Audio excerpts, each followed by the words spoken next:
What is up, Bebop fans? Simon here. Welcome to HannaTalk. Happy 2022 to everybody, even though it's very late in the year, but we're here now. And for the very first time in 2022, I've got my first interview this year with a very special guest. Now, she is a voice actress who's best known to fans as the voice of Faye Valentine from Cowboy Bebop, but she's also played across series such as Rurouni Kenshin, Digimon, Haruhi Suzumiya, Lucky Star, Bleach, Sailor Moon, and so much more. Please welcome the legendary Wendee Lee. Oh, thank you for that beautiful intro. My pleasure. How are you? Quite well. How about you? I'm very, very well, thank you. Now, obviously, getting right into this, now, during this time, because of what's been happening over the last 2 years with the pandemic and the virus, how have you been keeping things up, especially on the acting side of things? We have somewhat normalized as a result of being under extreme circumstances for so long now, going on 3 years. It's actually found a nice groove, and I'm very comfortable recording at home from my home closet studio. And I have recorded everything from AAA games to feature films to animated series. And I'm also directing quite a bit from my home office where I'm coming to you from right this moment. And I've really acclimated to working from home. It's been a lovely transition, and yet I still look forward to the several sessions that I get to do, generally weekly, where I can go to a studio in person for my voice commitments. And it's always so lovely to interact with everyone and to be with people in person when we get to do the in-person work. And I'm also very happy to have the flexibility to work at home as well. That's absolutely fantastic. And what you're saying there obviously does ring true because obviously over the last couple of years, with especially with a lot of the actors I've interviewed in the past, especially over the last 2 years, that even though the pandemic has slowed down a lot of things, pretty much everything in our life, animation has always been the one thing that has been constant this whole time and has allowed a lot of actors to be able to work from home and be able to use technology in such a way that we've never seen before. True. It's been such a blessing. It was so interesting the first 2 weeks of shutdown in California. It really affected the Hollywood voiceover community for a good 2 weeks, it seemed. It took us about that much time to sort of reinvent the recording wheel and figure out how to produce very high quality audio while keeping everyone isolated at home. And the tenacity of our industry, of post production in the recording industry, it is just so impressive. And I'm so proud of the ingenuity and the creative workaround that we've come up with. And now we really have it down to a science. And I think this is a permanent fixture going forward. We will always have optional recording from home for those of us that have home studios. And I think it'll be a nice amalgam of in person and remote. Absolutely, absolutely. That definitely rings true. Now going straight onto this, obviously, let's start at the very beginning of all this. Is with where you started in acting. How did you get started in acting? Where did it all begin for you? Oh, I had a lifelong dream to be an actor. It truly was the only thing I was focused on from my youngest memories of being in little school plays and studying dance and voice and community theater right until by the time I was in junior high, I was very serious about being a working actor. And it was only by the protection of my mother, who really wanted me to have a childhood and not be bogged down by work and splitting myself between academics and work, that I had to wait until I was, I think 18 is when I got my SAG card and I started actually working in film and television. But this was deeply ingrained in me. I really believe in this lifetime I was blessed with some talent to work with, and I was passionate about pursuing it in any way possible. And to support myself as an actor and through my dance lessons and so forth, I became an assistant dance teacher, and eventually I became a choreographer in local theater groups, and that led to becoming a stage director. And eventually, I went on to directing video shoots and for bands primarily, and I would stage them to look as if they could dance or that they sprung into spontaneous movement without it looking too rehearsed and still keeping it very cool. And that all naturally progressed into my eventually becoming a voice director and casting director. Fantastic. That's absolutely wonderful. And obviously hearing your story there about how you've had this experience with stage productions, with theatre, with having all this live action work that led into your voice acting work. That's something I've noticed with a lot of voice actors is that they have that experience to take and put it into the voiceover world. But you also have some actors that have not had that experience and have gone into voice acting like it was just putting on a new pair of shoes, which is fantastic. But obviously having that experience really helped you a lot as well. Yes, we recruit heavily from theater actors. When I really feel like I go back to the OG Hollywood core group of voice actors. I was sort of the second wave of many of those very well known actors from that time, from Robotech and through Digimon, through Mighty Morphin Power Rangers to Sailor Moon. There's been a core group of us all these years that really came from theater, and we found that that training of being able to stand on a stage, command an audience, match your timing, play comedy, hold for laughter, and project to the back of the theater without any amplification really gave us the lung power, the presence that is so vital when you're in a studio with a microphone. Many of the people that come into voice acting now have a much harder time raising their performance up to that level. So we're often pulling a performance up to the standards that we required when we were recruiting actors to begin with. Now, of course, there's many ways of recruiting new talent, and there's so many people seeking it that there's never a lack of new people to audition and to bring up the ranks. That's absolutely true, and that's definitely fantastic. Now, who would you say who or what inspired you to go into acting, and who would you consider to be your acting influences? Oh my goodness, they're classic film stars. Judy Garland and The Wizard of Oz just like rocked my world as a child. The Wizard of Oz has had a profound influence on my life and my career and the way I approach fantastical material.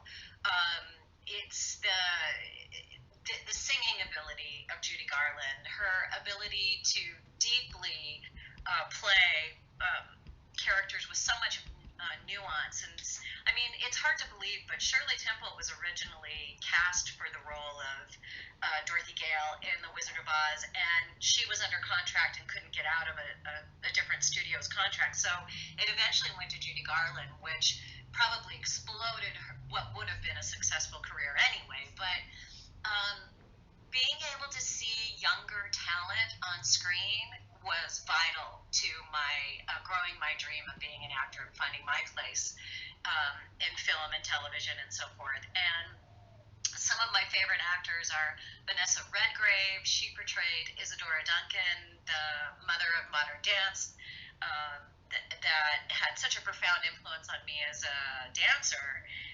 So I followed her career.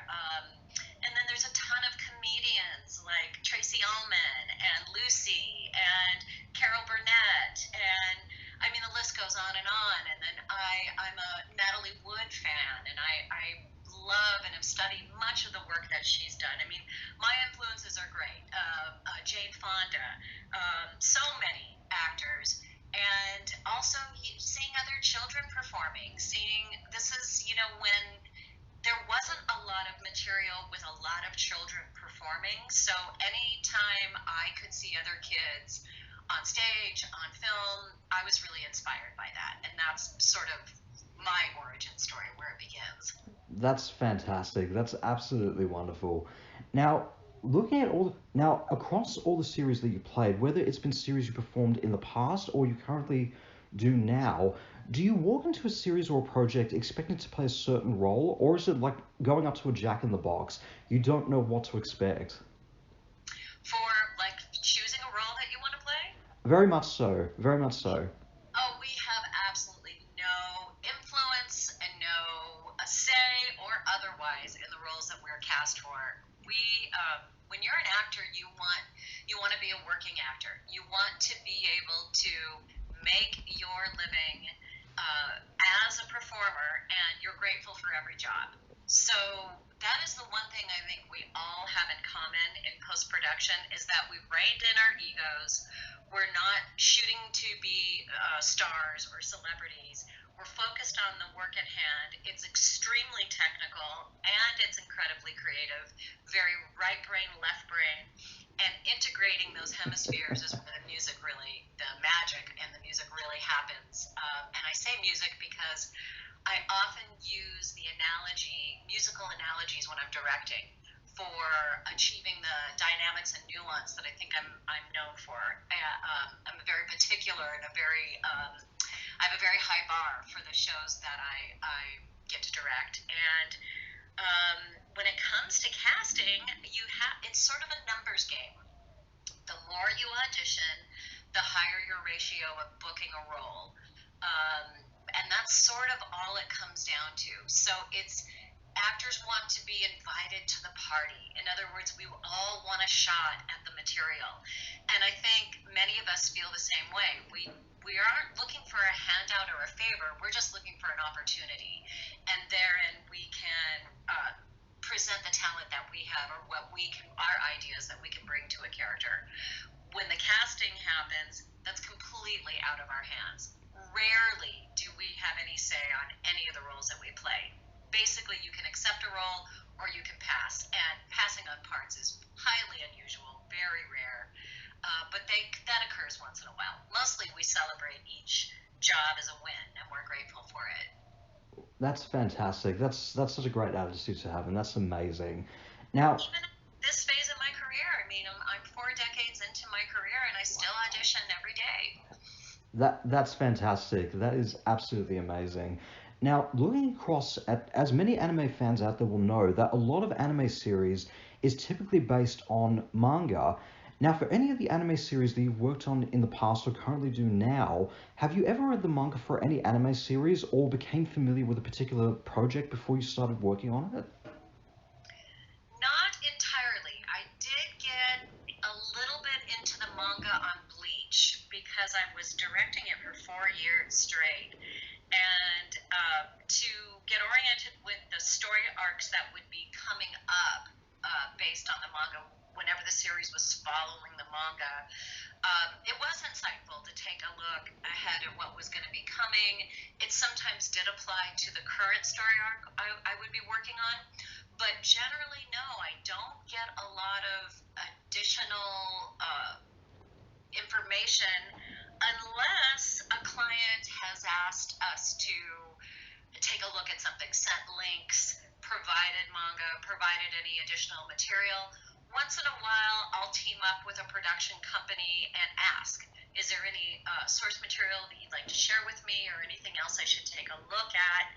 It's always very helpful. It's not critical for my approach of working, and it's not essential, but it's always a bonus if you can get your hands on it. Absolutely, definitely. And that sort of reminds me of an interview I did a couple of years back with Joshua Seth from Digimon, where he spoke about how based on the advice he got from one particular actor who gave to him, don't read ahead, just go in there and be surprised. So he would go into any sort of project not knowing what to expect, or not really knowing about the story that he's getting involved in. Whereas on the other side of that, you've got actors like Amber Lee Connors, who's a huge anime fan, who read pretty much the manga for a lot of stuff that she was about to work on, so she would know exactly what's going to happen in the lead up to that, but at the same time still be surprised if there were any changes happening. So it helps. It definitely helps. Yeah, those are the two schools of thought, to either do a ton of research and explore all source material that's available, or Certainly when we did Cowboy Bebop, we made a pact that we would not look ahead or read ahead in the scripts at all, and that everybody would be experiencing the story as it happens. And I tend to be a fan of the latter. I really prefer that my actors are in the moment and the material is all washing over them fresh, and I'm capturing that response infused in their performance at the moment in a very organic fashion. But it's not required. I can work both ways. The one exception I would like to make, and I just got done being very immersed all summer and most of this year in the Netflix series Cyberpunk Edge Runners. In that case, we had a very volatile show where the storyline could change at any moment, and we would lose characters in battles and gunfights very regularly. So in that case, I didn't want my actors to get too close to their character and the series, and then suddenly have them injured, die off, and disappear without some heads up. So when there is a shortened story arc by death, that's the one case where I like to discuss it at some point with the actor in advance, so they're not too shocked. I know it's sort of the most heartbreaking thing as a voice actor when your character dies off. You enjoy, like I enjoy death scenes so much, and the final words and the death rattle and concluding that story arc. But it's also a heartbreaker because you get very attached to these characters.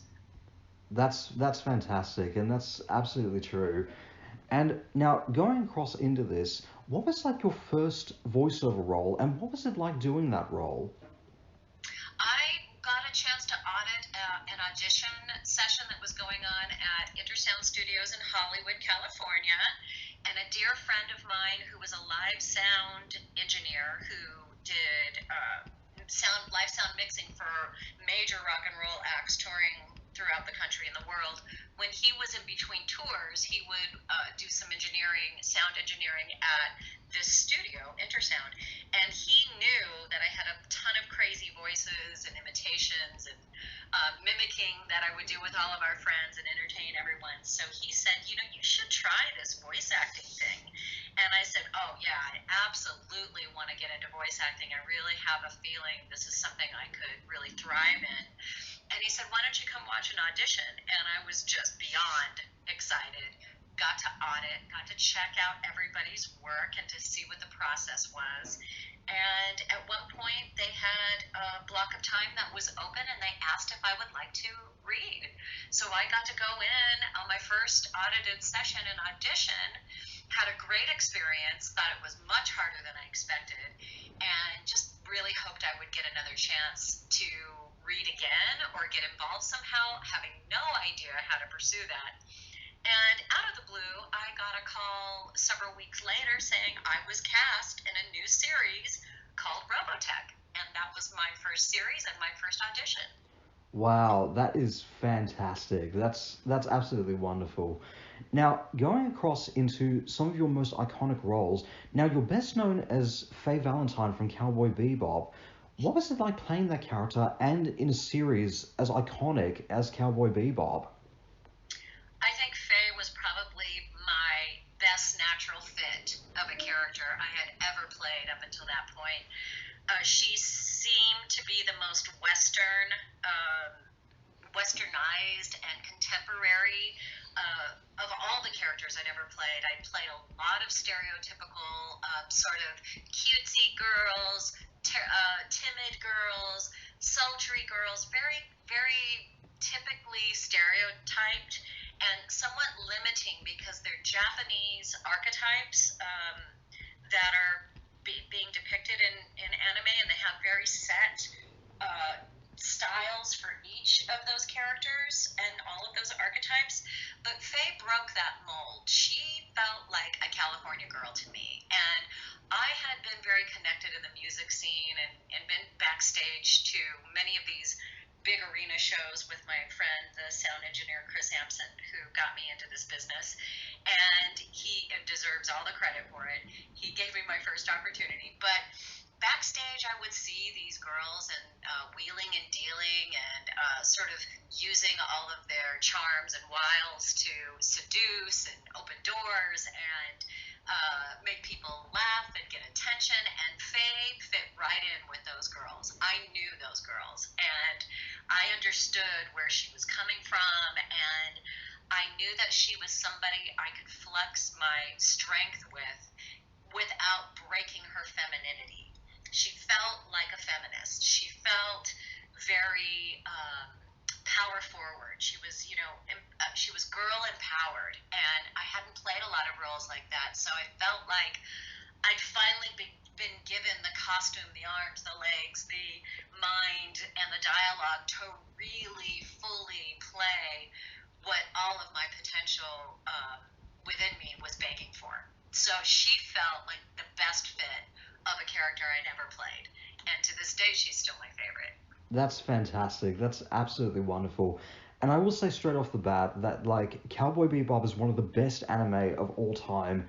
And you did a fantastic job in the series alongside Stephen Bloom and Bo Billingsley. You all were fantastic across the series, and the series is still one of the most iconic of all time. It's still relevant.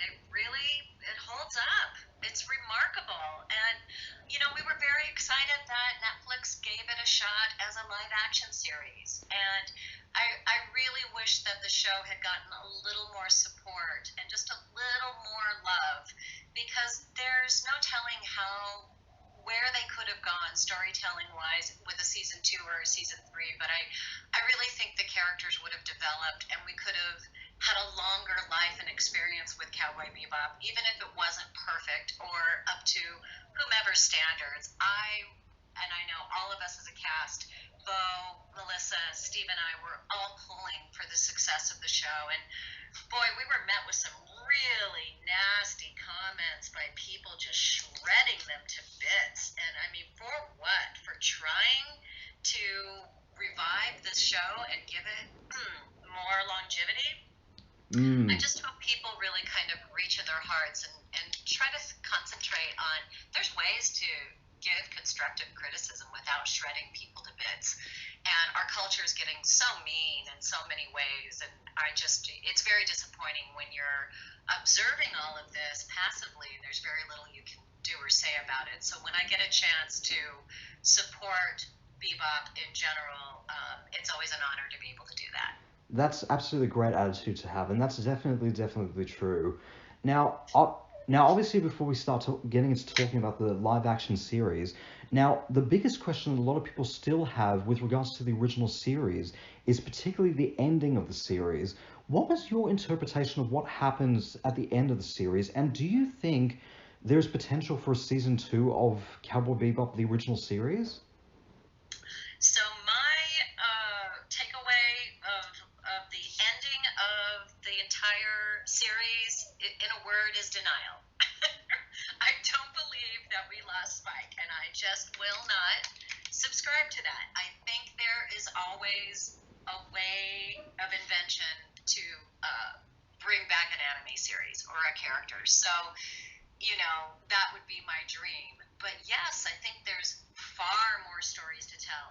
Again, that's why we were in such support of the live action series. Who knows? If the live action series had continued, it could have helped us get momentum to consider a third season of the anime series. But we know Watanabe is not interested at all in continuing any of the stories of Bebop, and that is heartbreaking. But it's with respect that we honor that wish. It's a wild thing. It's not something we've really come about in Hollywood, because if there's enough support and love for any production, generally you can get the funding as far as it goes in regards to Hollywood in general. So if the creator himself is the one shutting down those options, that really does slam that door pretty tightly shut. But I think that truly, I'm an optimist, and I'm so optimistic that there could absolutely be more stories to tell. I absolutely agree on that, and because of all the news that's been happening lately, with a lot of revivals of classic anime from as far back as the 90s, even just like ones that we haven't seen for the last 20 years, is making a lot of really big comebacks. Anything is possible at this point. Anything is truly Right. possible.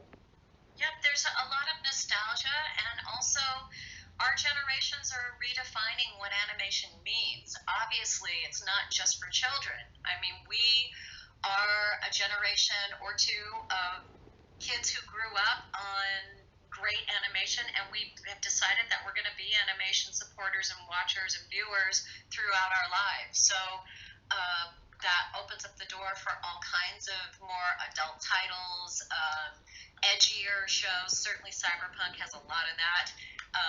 And the fact that Bebop was so well received as a title that can kind of reach across genres and age groups, I think that's a testament of what viewers want these days. We want to live with animation throughout all phases of life. Absolutely. I definitely agree on that 100%.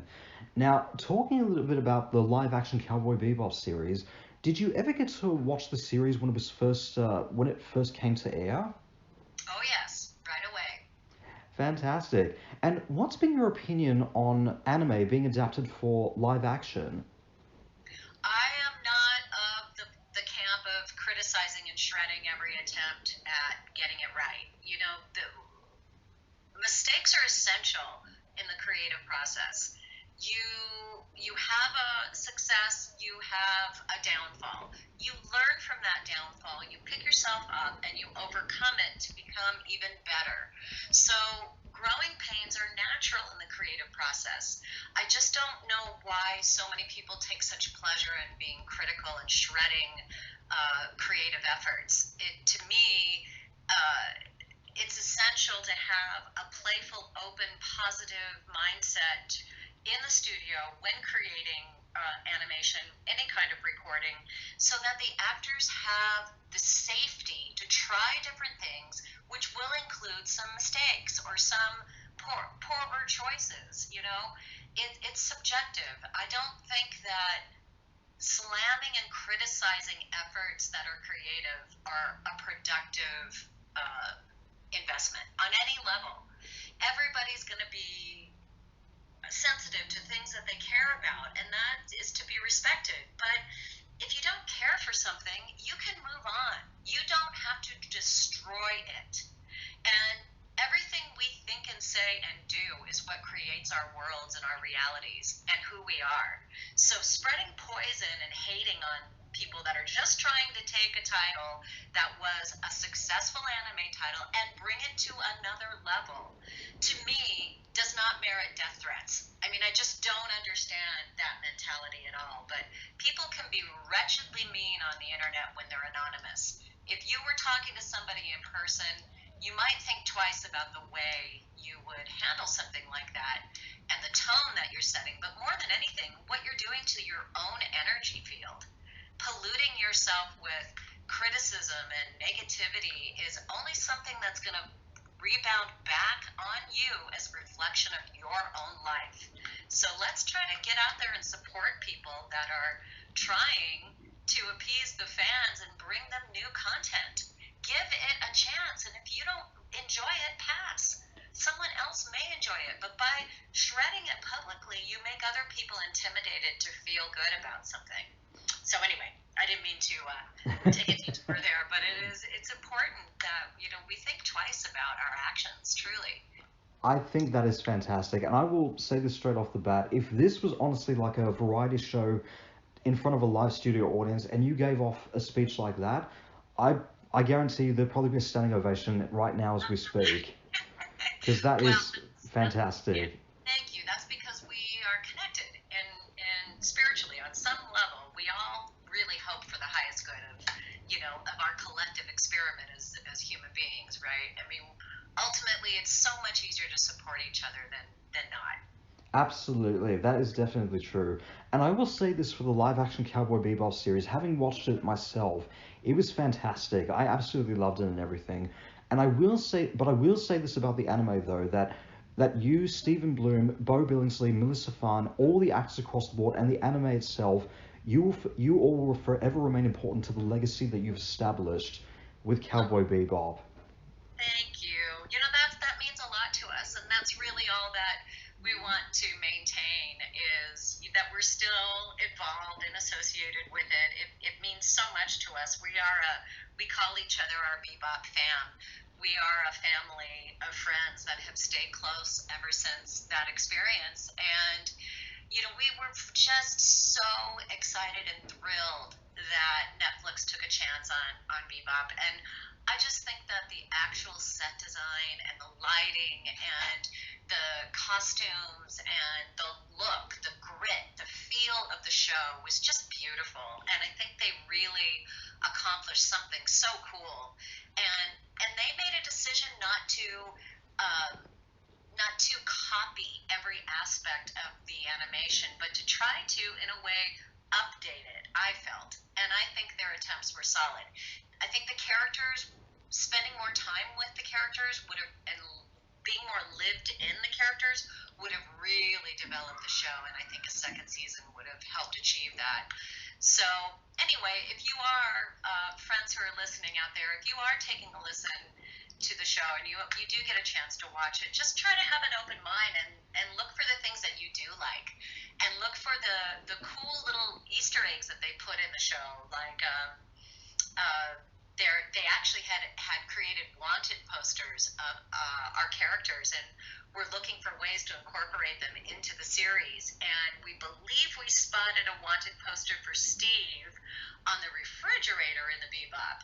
So if you, when you're watching the show, you can be looking for little things like that. We were in talks about ways to get the cast involved with the live action show. Oh, wow.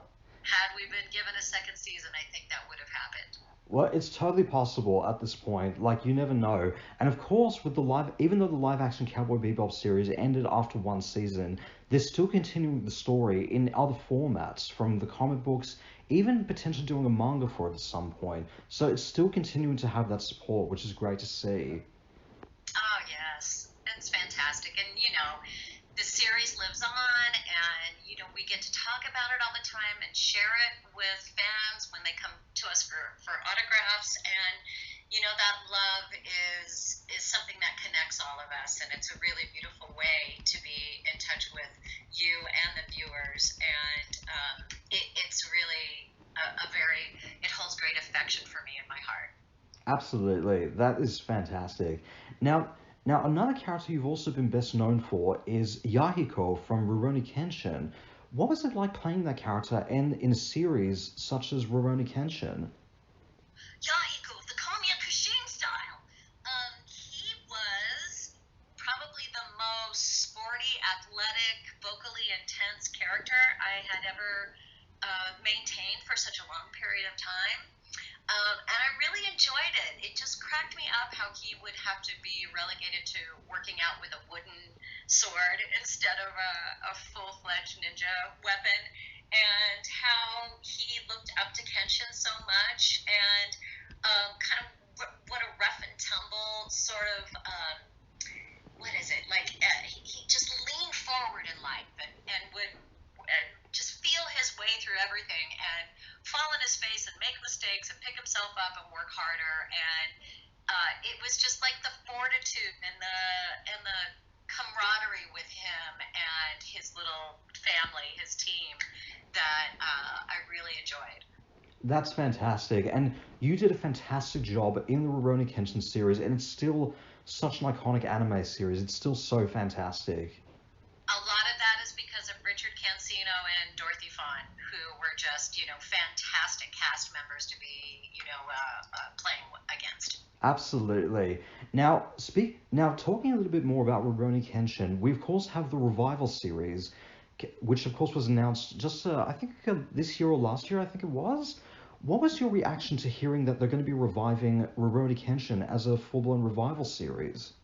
Yeah, I wasn't sure if that's what it was going to be, so that's almost news to me. But you know, my concern is always, will they allow us to reprise our roles, because they're so iconic? And gosh, we worked on Kenshin for years. I feel like we did like 4 years of work on that series, including potentially OVAs and so forth. So yeah, I would really hope that we get a shot at That would be amazing, and I definitely feel like it's going to happen because if we look across a lot of the anime series that have been revived over the last few years, they've brought back a lot of the original cast members for a lot of those revivals. The best example of that is Fruits Basket. When they did the reboot a few years ago, they brought back most of the original cast members for that. The same thing with Shaman King and a whole bunch of other anime series, and Bleach being the best example of that fairly recently. So it's totally possible. Interesting. See how nostalgic we are for the titles of our youth. They get revived. There's people still remember them, and then we can present them to a whole new generation. Absolutely, absolutely. Now, the other character you've also been best known for is Haruhi Suzumiya from the Melancholy of Haruhi Suzumiya. What was it like playing that character and in the series? If you're not a member of the SOS Brigade, then you're late. If you're not an Esper, a time traveler, or yeah, she's just oh man, what a pistol. I loved playing Haruhi. I mean, gosh, I survived the Endless Eight with Haruhi. I got to, adapt two of her songs and rewrite the lyrics and record her vocals. It was just everything about that character was so. It felt like such a good fit. It just felt like I could really utilize that super peppy aspect of my acting, and I only saw the scenes that she was in, so my experience of Haruhi is only of her world. I don't know anything about, really very little about the broader picture of her influence on the universe. So, yeah, just iconic characters, such a, sassy, controlling, emotion-forward girl. Like, she wore every emotion straight up in the moment on her sleeve, if not on her face, and really made no bones about her control issues. She must control everything. That's fantastic. That's absolutely wonderful. Now, looking across at all the other shows you've worked on, now you've also worked on shows such as Digimon, Lucky Star, Bleach, Chobits, Sailor Moon, and Megas XLR, to name a few. What was it like playing across all these different shows? Well, TK is the youngest of all the Digimons, and he's my favorite little boy. So I have the greatest affection for TK because he's a sweet version of the little boy voices that I do, and he's absolutely a loyal brother who adores Matt and loves Patamon, his Digimon, and he's just a true blue sweetheart. My biggest regret is that he grew up and turned into your Lowenthal. So, but I passed him off to a master voice actor. So I was delighted that we got to share that role. That was a cutie pie. Konata from Lucky Stars, a total slacker, and she's just really fun and just sit back with a big bowl of popcorn and watch anime. So she's just been. I just love that she's all slacky and laid back, but she's this great athlete. Just the dichotomy of her and how her and her dad both love anime is just so cute. And teaming up with Tony Oliver, that's a blast. Who else did you mention?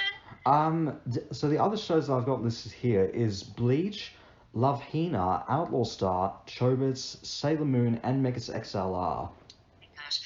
Love Hina, I played Kaola Su, who's a very interesting girl. That was a great series. Love Hina, again, with my dear friend Dorothy Fawn. I cast her in the lead role. Of course, the studio made the final choice, but I cast many of the roles and directed that series, voice directed in the adaptation. And it's a festival of girl power and all my favorite people and many of the main characters. It was one of the first shows I worked with Julianne Taylor for a long period of time, and really I've always believed in her work so much and really developed her into, her next steps of becoming an iconic voice actor and wonderful actress. What else did you mention?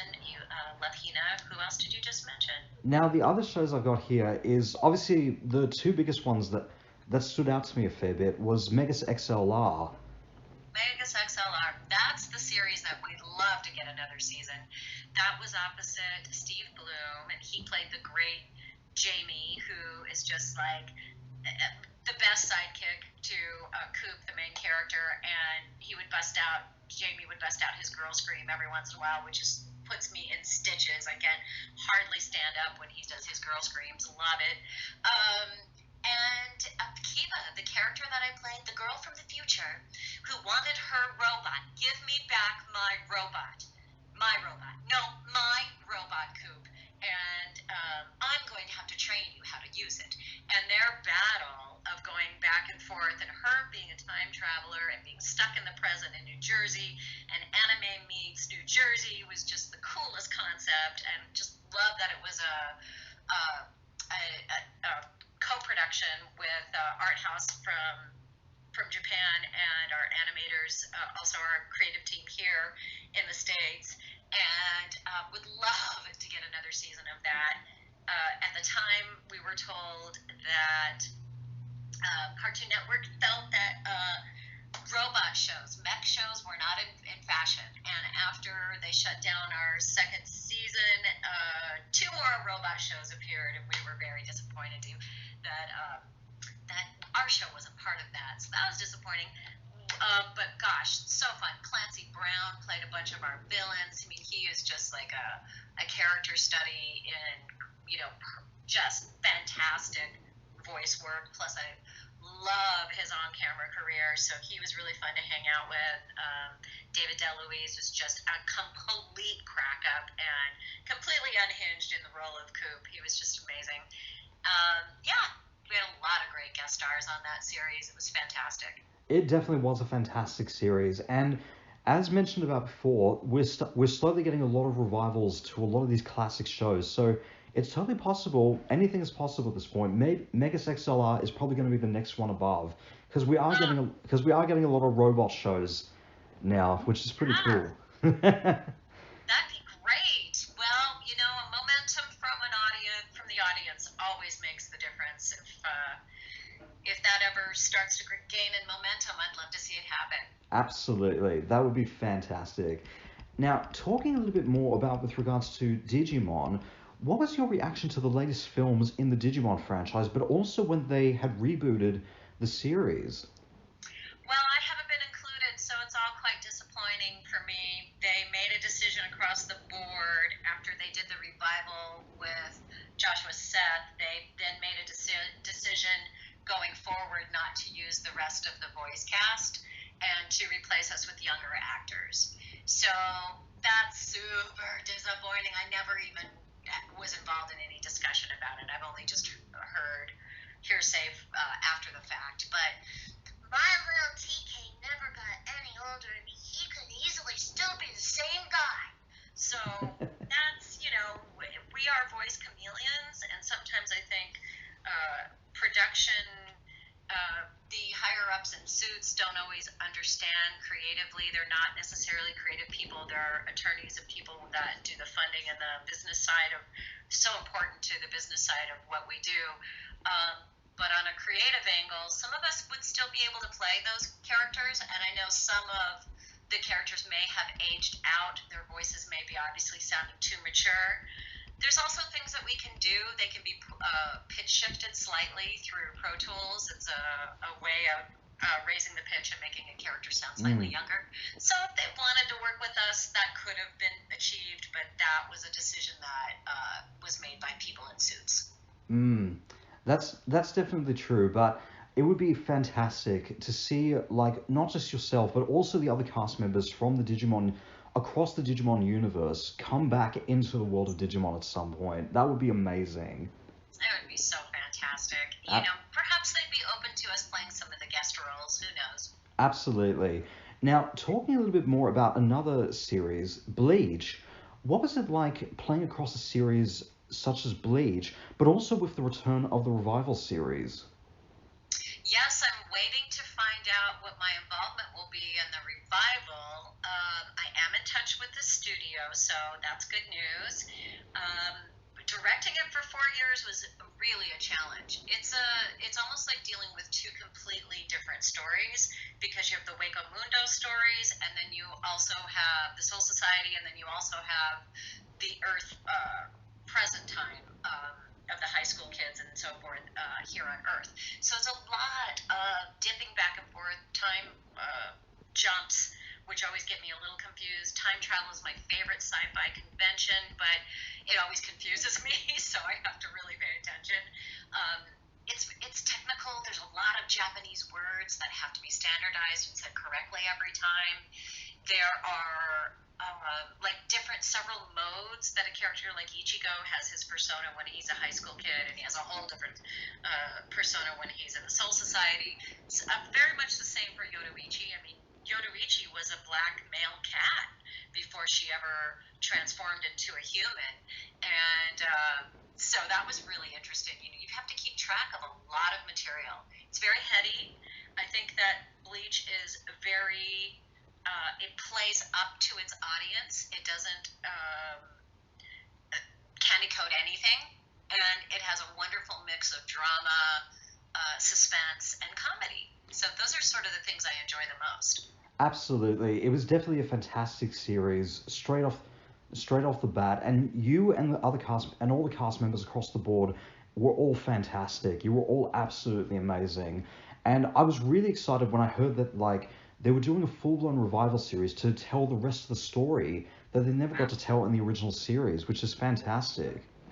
Yes, and there is a lot of story to tell. We knew the manga went on for quite some time, so we always were curious. Yet, when you get into a series that goes on for years, that's quite rare. There's only been a handful of those in my entire career that I've been a part of.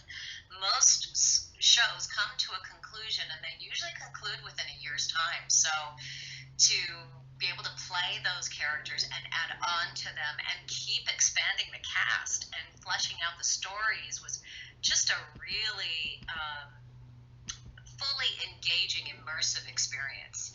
Absolutely, that's definitely true. And what would you personally want to explore in Bleach going forward after this revival series? Well, of course, I'm going to be a little selfish about my characters. I'd love to know what Yoruichi does next, because she had only begun to train Ichigo. And she does have a lot of abilities. And then, of course, she's always concerned about what happened to Soifone. I like that she's a woman of color. I like that she's very feline. I'm definitely a cat person. I like that she has an interest, affection for a female, and being very fluid and open to the LGBT community. And I feel like I got to be a bit of a pioneer in that way with many of the characters. A lot of characters I play, my girls like girls. It's very common. And I always enjoy it. And it's really fun to be cast as a character that, per se, you may not ever be able to play on stage or look like exactly. So, it feels expansive. It feels like I'm still growing and learning with that character. But I also played Tatsuki. Tatsuki was the teenager in high school who really protected Ichigo when he used to get beat up and picked on. And she was ironically the first girl to sort of train Ichigo for fighting. And then Yoruichi much later takes him to another level when he is becoming such a grand ace fighter. And then I also played a completely polar opposite character in Bleach, and that was Ururu, and she worked in Kisuke's shop, and she had the little ponytails and the polka dot skirt, and sometimes Jin would hit her in the head for no reason, ow, and then she would apologize. So I'm curious about any of those characters. I'm a little sentimental about Kisuke and losing Michael Lindsay, far too young, the voice actor who played him. So I think it would be an honor to revive the show and sort of carry on that character in his name. So yeah, it just would be more stories to tell, and I'd love to be a part of it. Absolutely, that would be fantastic. And of course, the creator himself was the one who made the announcement about the revival series, so if he can manage to get this off the ground, anything is possible at this point. Wow, that'd be great. That would be amazing. Now, talking a little bit more about another particular series in Sailor Moon, what was it like to be part of a series as iconic as Sailor Moon?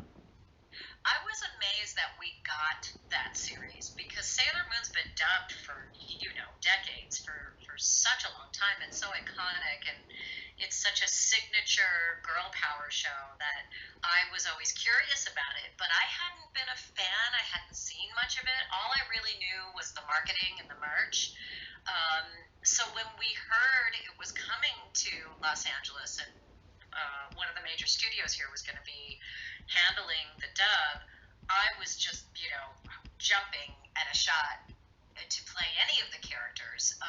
I love a show that promotes sisterhood and girl power and magic all wrapped into one. I mean, all the crystals and oh, come on, I'm such an airy-fairy metaphysical girl anyway. All of that was really speaking to my heart.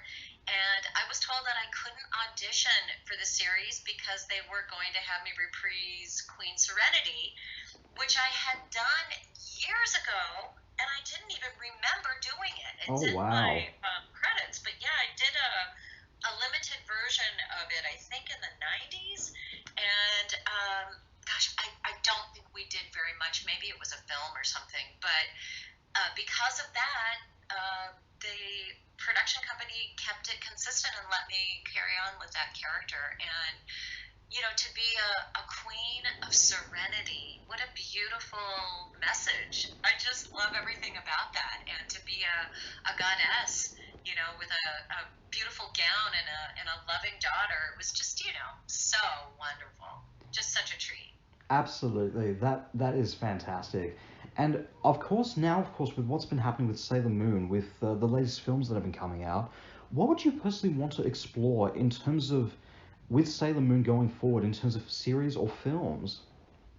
Oh, it's going to always be the same answer for any actor. We just want to be a part of it. So it's just I hope I get included. I'd love to be able to play a secondary character, a different voice entirely, and hopefully Queen Serenity will be involved. She often will have screen time, but she doesn't always say very much. So I'm only called in to record her dialogue when she's actually speaking. So I would love to hear more about her story, of course. I can't help but be selfish. But that's fantastic though. That would be wonderful. That would be amazing. And now, looking across at your entire career and what you've done throughout your entire career up to where you are now, where do you hope to see yourself with regards to acting and entertainment in the long run? Well, I plan to have a very long career. I don't really plan to ever retire. I imagine a good many years to come of playing new characters, and I love working on video games and live action. I love dubbing very dramatic, harder storytelling, and I love playing comedy and everything in between. It's the variety that I really thrive on. That's why I have so many hyphens, and I enjoy casting and voice directing and adapting lyrics for music and, of course, performing. I always feel I'm an actress first and foremost. And I just hope that the titles that I will be associated with will keep evolving into higher profile roles and opportunities. And I really am interested in upping the quality of whatever I work on every chance I get. It's not about volume for me. It's about the highest quality I can possibly achieve artistically on each title that I'm associated with. That's fantastic. That's absolutely wonderful. Now, on to a few really fun questions here. Now, this one here, what two shows have you worked on would you personally want to see a crossover between, story-wise and character-wise? Oh, gosh. Well, we might have to cross Bebop and Cyberpunk Edge Runners, because Bebop kind of is a cyber show. And that might be interesting, yeah. That would definitely be a really fun one to do, actually. Now, cool. I'm still thinking, like, there's real combinations here. Like, Lucky Star and Haruhi would be the obvious crossover. And Konata is a Haruhi fan. She has cosplayed Haruhi before. So developing that a little more could be really interesting. That would be amazing, actually. That would be fantastic. And we end up getting a lot of crossovers between two completely different anime shows, like especially within the manga, but also in specials as well. So anything is possible. Yes, that's right. Absolutely. You can always have an open attitude for it. That would be amazing, though. That would be fantastic. Now, looking across at your entire career, but what's like one character or role that you've ever wanted to play or ever wished that you played?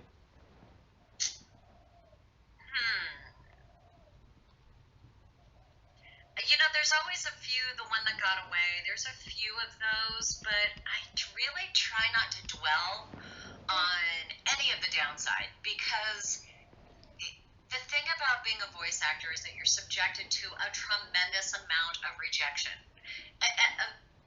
That goes across the board for an actor in general. It just is it's a numbers game, as I mentioned in the beginning. You have to play a high volume of auditions to actually get cast. And there's always exceptions to that rule, but the focus for me is really about what the next thing is. So it would depend. Like, I don't know if I have an exact answer for that, because I'm always most immersed in the thing that I'm currently doing, and that there's only so much in the memory banks you can hold on to from the past, and it's a natural progression to let things go when they're completed. It's also a very filling feeling that once something is completed, it has been born. It can go into the world and have its own life and legs, and let it fly. Don't hold it down and squeeze hard on it, but let it go. So yeah, I'm always thinking of what else I could do, what the next adventure is going to be. That's the thing that inspires me most. That's fantastic. That's absolutely wonderful. And looking across at your entire career, what would you say has been like the one role that resonates with you the most? I think it's, sort of self-fulfilling. Faye is the character that's closest to me. Not that she and I are so similar as much as she and I understand each other very well. Like, there's a real cerebral aspect to that character that is my fit. Like, it just is.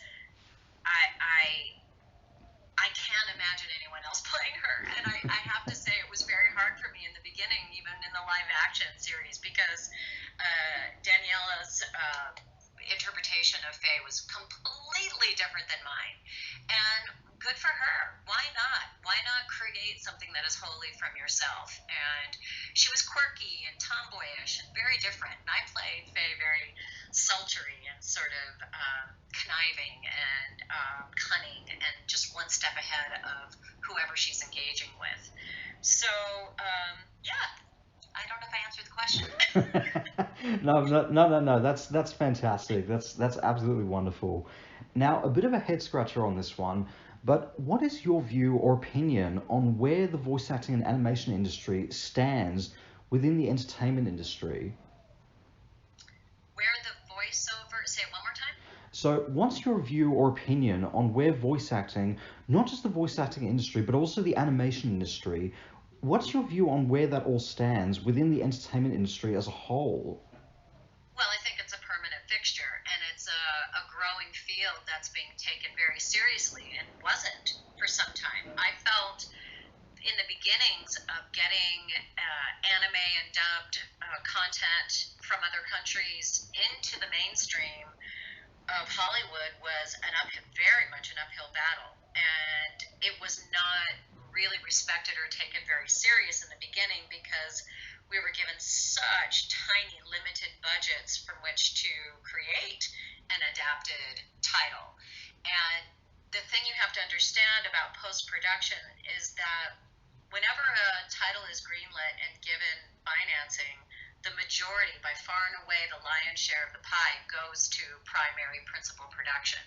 So at the end of principal production, when all the photography is filming, everything is done, the editing is completed, which is also a very large investment, you then have virtually no budget left. And from that comes the post-production dubbing budget.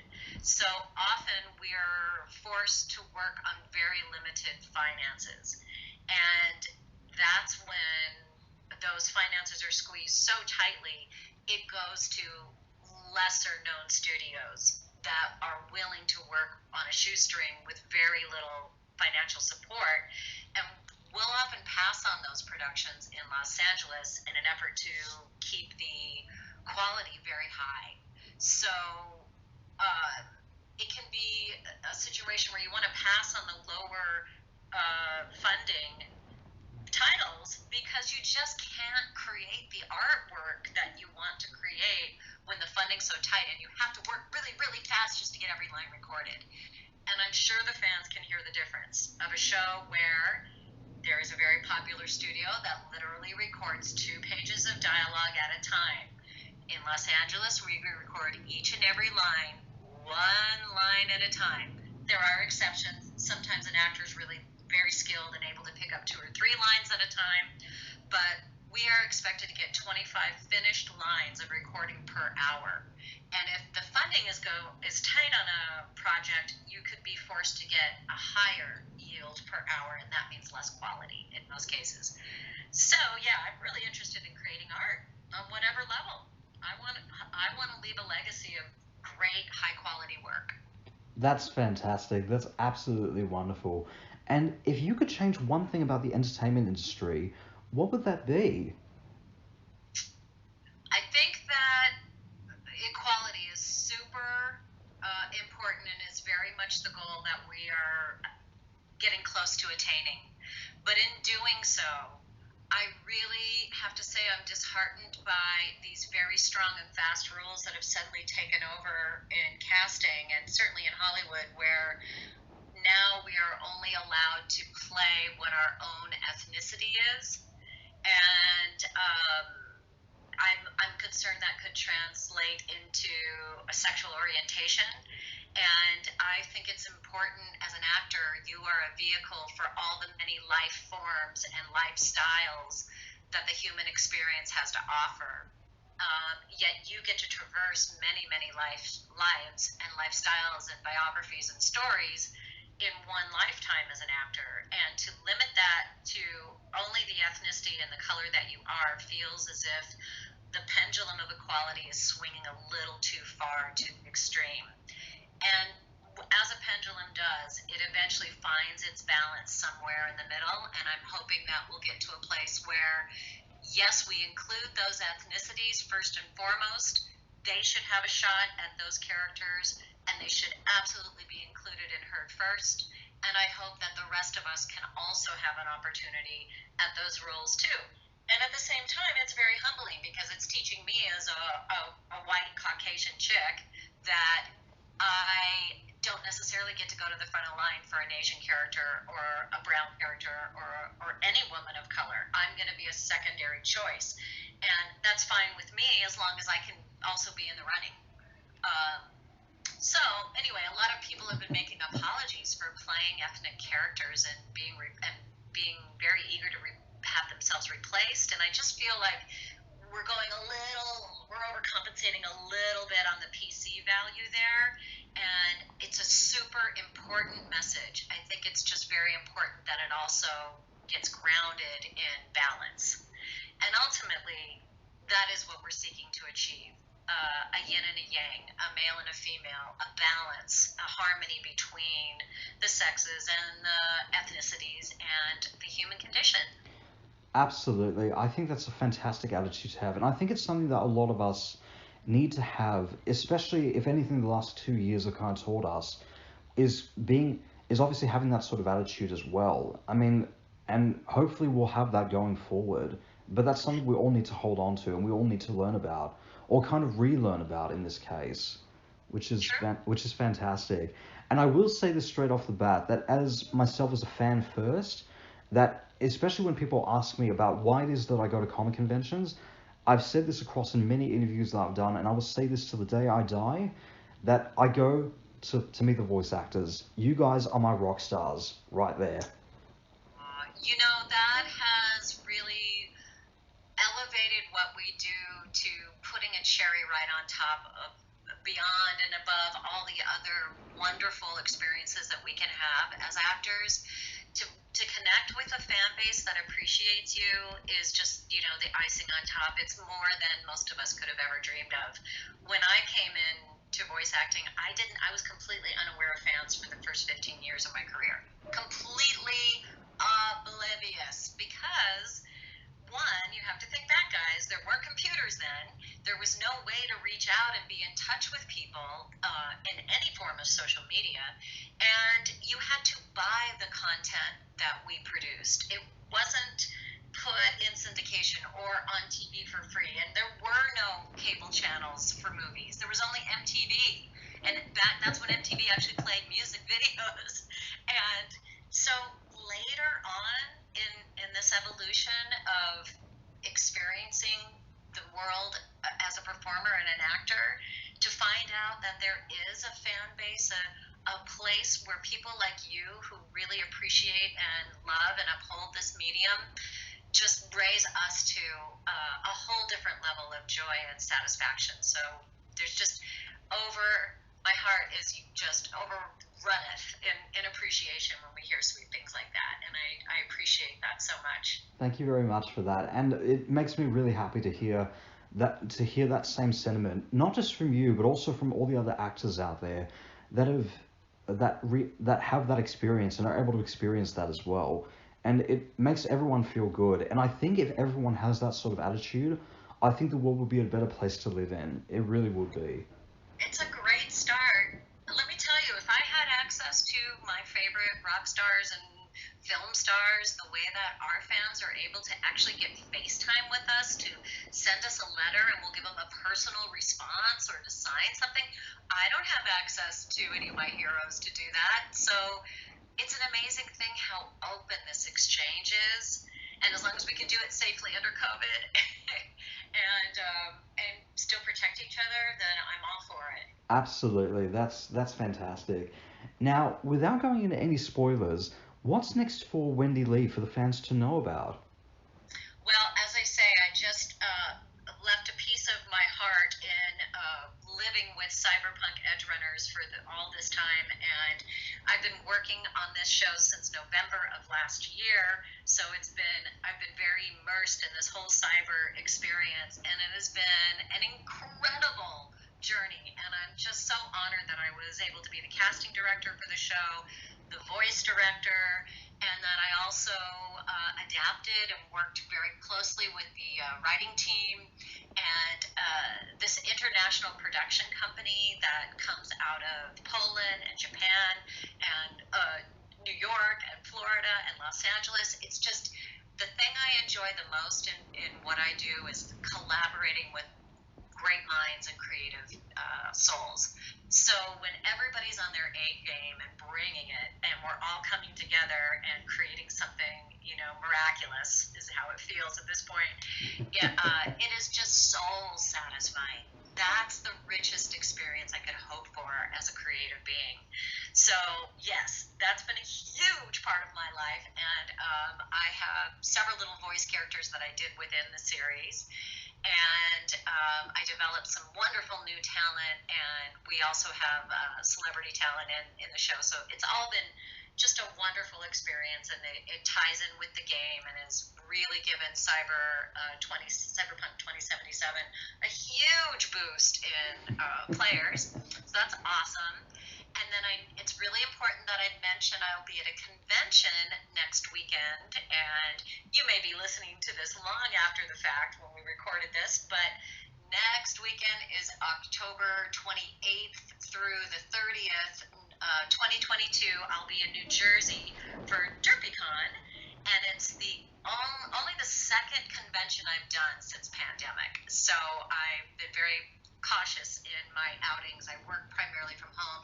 I'm still wearing a mask and being very, very careful. So I'm looking forward to spending the weekend with people that have the same interests, and I can't wait to meet everybody there. That's fantastic. That's absolutely wonderful. And final question, what do you think Faye would say if she was in Australia? Hmm. Gosh. Besides, where's the casino? She'd probably say, "Oh, I like the way everything's a little bigger down under. A girl can get used to that, cowboy." That's fantastic. That's absolutely wonderful. That is fantastic. But no, that's wonderful. Wendee Lee, thank you so much. It's been an honor. Thank you, Simon. Thank you for your persistence and your patience in making this happen. It's a joy to spend this time with you. Thank you to all of your listeners. Thank you for your support, everybody. Go out there and do something good with your time and your energy, and let's try and make the world a little kinder. Absolutely. That is absolutely fantastic. Well, guys, if you'd like to find out more about Wendee Lee, you can check out the links which I'll put to in the description below once this interview is up. And don't forget to like, subscribe, follow, and comment below, as well as check out the links below in the description. Thank you all so much for listening. This is Simon and Wendee Lee signing off. Bye for now. See you, Space Cowboy.